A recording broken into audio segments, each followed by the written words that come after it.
Good Friday morning, everyone, and thanks for joining us from the Ohio AgNet, the voice you know with the News You Trust studio, sponsored by the Family Forest Carbon Program, where we help family forest owners get paid to improve the health of their woods. I'm Joe Everett. Well, currently 40 degrees outside here at the farm this morning, and it is a little bit chilly, but I'm happy to say it is not raining outside, and it looks like we're going to string a few days of some dry weather together.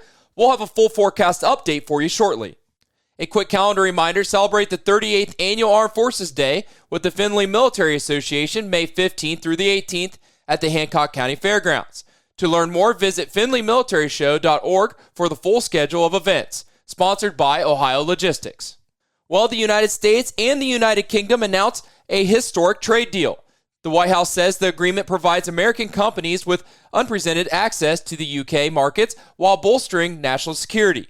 President Donald Trump said the deal includes billions of dollars of increased market access for American exports, especially in agriculture, dramatically increasing access for American beef, ethanol, and virtually all the products produced by our great farmers.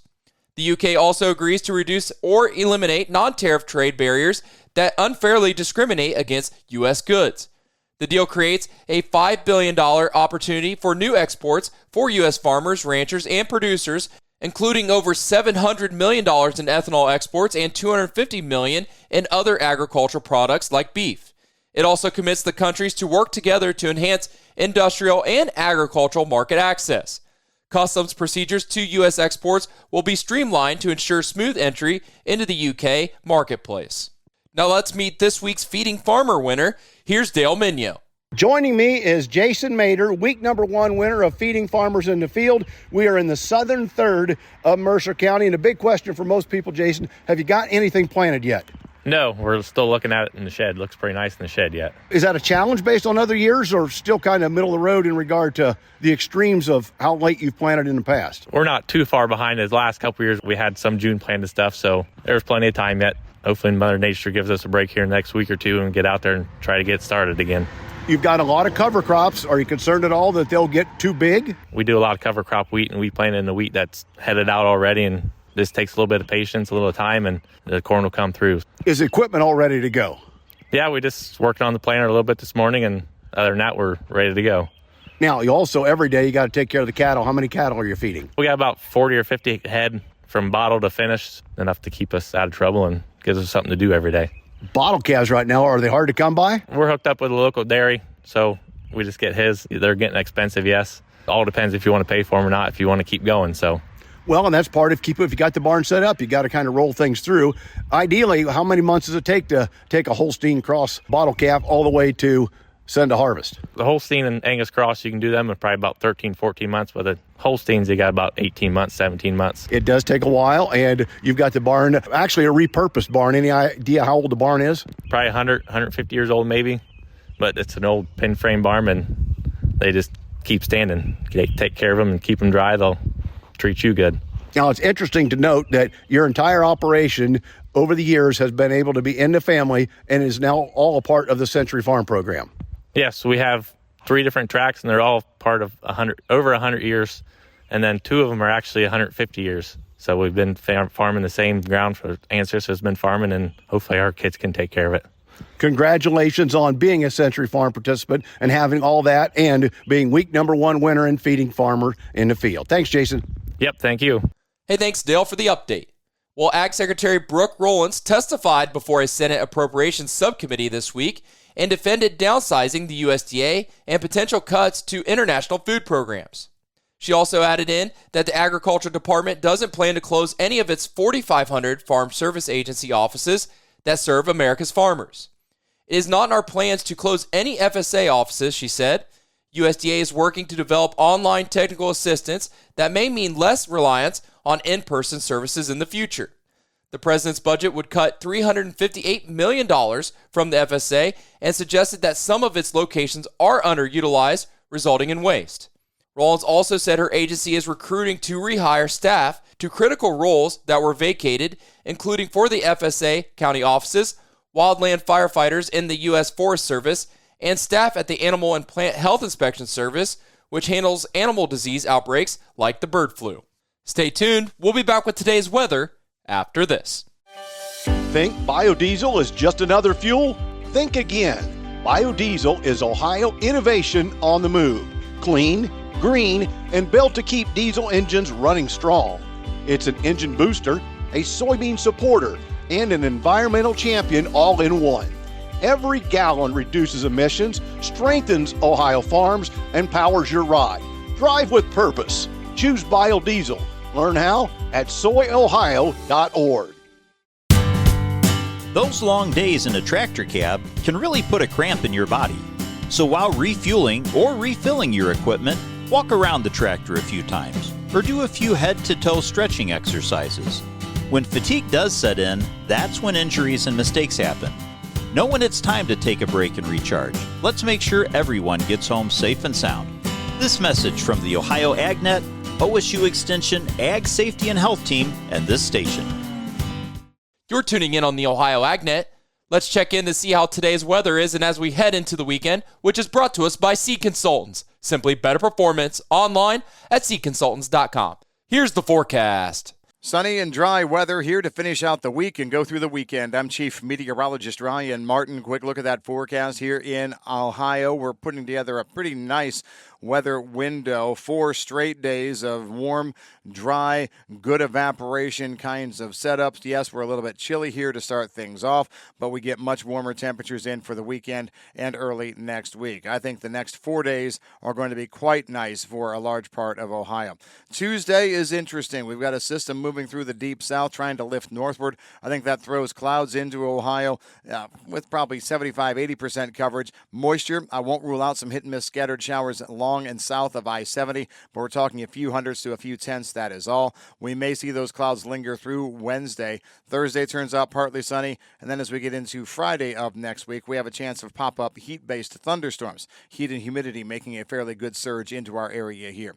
A better organized area of low pressure and frontal passage is going to be happening from Sunday night through Monday, the 19th.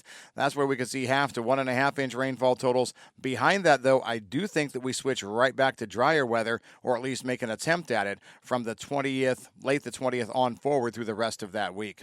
I'm meteorologist Ryan Martin. Thanks, Ryan, for the update. Well, now 5 U.S. states have now officially banned lab-grown meat. Last week, Governor Greg Gianforte of Montana signed a bill prohibiting the manufacture, sale, and distribution of the product. Earlier this week, Indiana Governor Mike Braun signed a 2-year ban into law, followed by strict labeling laws after the law expires. The lab-grown meat sector will continue to face headwinds as consumers and lawmakers learn more about the use of immortalized cells and the lack of long-term nutritional and health studies around the product, said Jack Hubbard, Executive Director of the Center for Environmental and Welfare, one of the leading critics of lab-grown meat.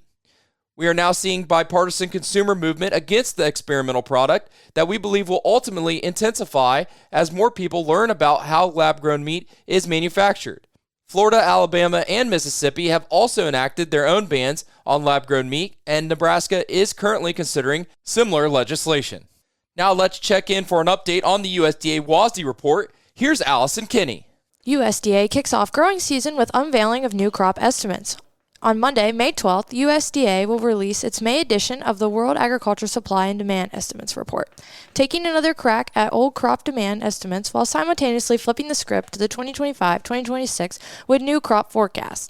NASS also joins in on the fun with the May crop production report, which promises a detailed look into the intimate winter wheat harvests. Following the release of the April WASDE report, with the USDA reduce old crop U.S. corn carryout by 75 million bushels, July corn futures surged the next session within 3 cents of the exclusive $5 level. However, July futures have managed just 5 positive sessions as prices have retreated to their lowest levels of 2025 thus far. Better than expected pollination weather in Brazil, as well as few issues in U.S. planting of the 95.3 million corn acres that are expected this spring, have been the primary source of pressures to prices. Over the month of April, soybean futures showed much more resiliency as compared to the corn price, turning more or less sideways and choppy in action since the last WASDE release. The market may be sending a last-ditch signal to producers to buy more soybean acres amid the low USDA estimate from March 31. Since the release of the April WASDE, in which USDA further increased wheat ending stocks by 27 million bushel, wheat futures cratered.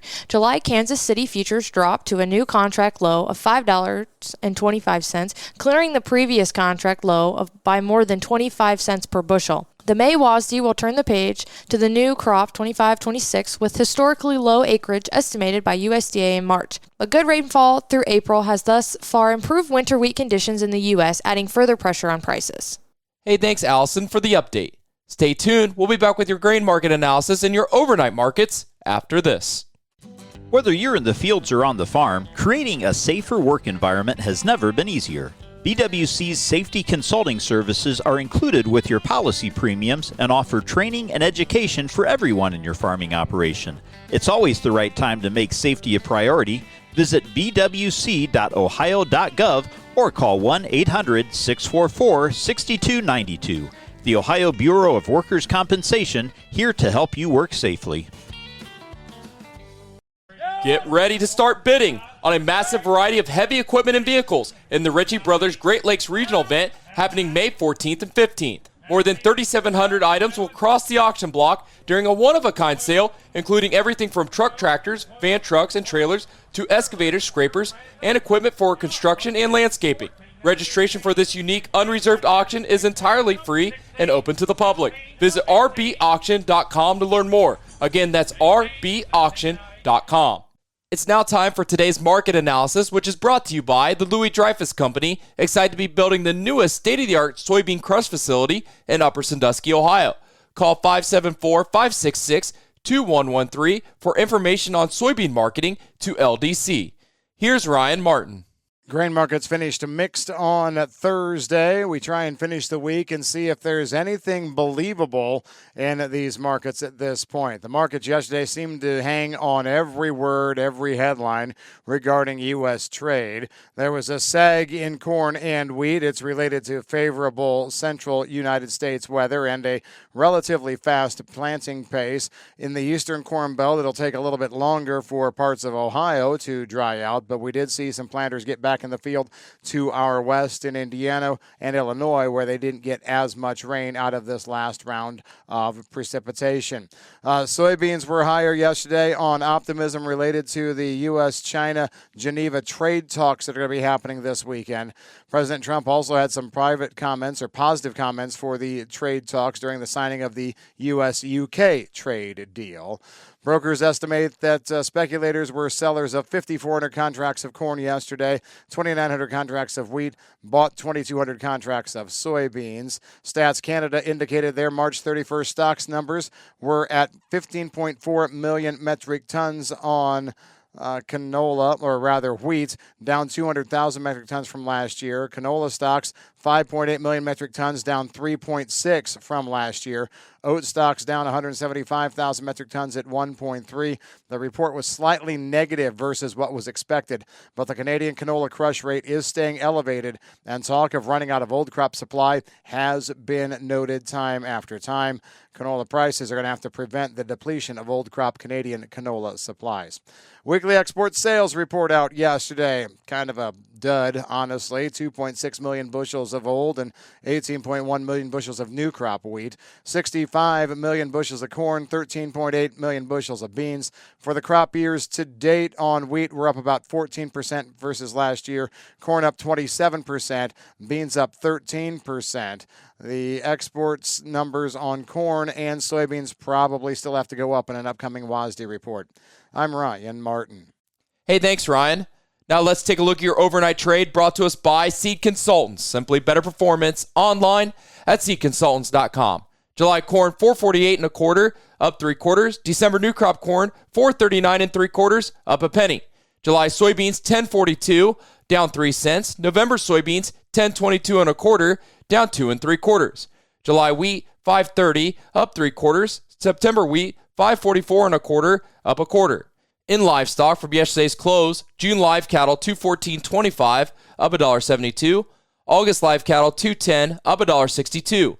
May lean hogs $90.65, down 50 cents. June lean hogs $97.17, down 15 cents. August feeder cattle $301.25, up $2.65, and September feeder cattle $322, up $2.90. And June class 3 milk $18.59, down 16 cents. Thanks for joining us and have a great day, everyone. I'm Joe Everett, and you're listening to the Ohio AgNet.